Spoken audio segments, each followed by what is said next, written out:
नमस्कार दोस्तों, आज हम जानेंगे कि पांडवों का जन्म कैसे हुआ।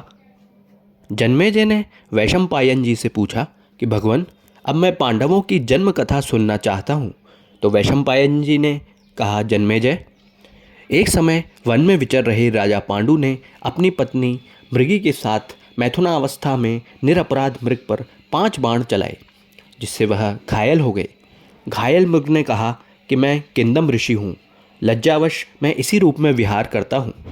घायल तपस्वी ने राजा पांडु को श्राप दिया कि जिस मारने के अनुपयुक्त अवस्था में तुमने मुझे मारा है, वैसे ही तुम जब अपनी पत्नी के पास पुत्र उत्पन्न करने की कामना से जाओगे, उसी अवस्था में तुम्हारी भी मृत्यु होगी।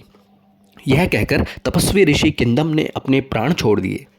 इससे राजा पांडु को बड़ा पश्चाताप हुआ और वैराग्यवान होकर उन्होंने संन्यास लेने का निश्चय किया। परंतु पितृऋण के कारण स्वर्ग न जा सकने के कारण पांडु सोच में पड़ गए।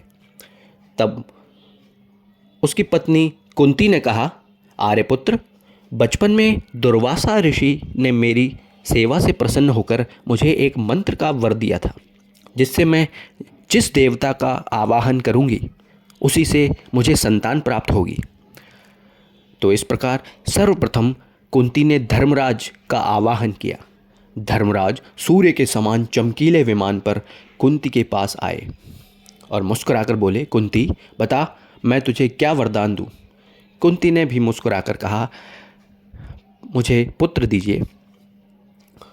धर्मराज के वर से कुंती को आश्विन शुक्ल पंचमी ज्येष्ठा नक्षत्र अभिजित मुहूर्त में पुत्र का जन्म हुआ और आकाशवाणी हुई कि यह बालक धर्मात्मा, सत्यवादी, वीर, यशस्वी और पृथ्वी का शासक होगा।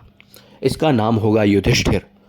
इसी प्रकार कुंती द्वारा वायुदेव के आवाहन से भीम का, इंद्र के आवाहन से अर्जुन का, फिर पांडु के अनुरोध करने पर कुंती ने माद्री से अश्विनी कुमारों का आवाहन करवाया, जिससे जुड़वा पुत्र नकुल और सहदेव का जन्म हुआ।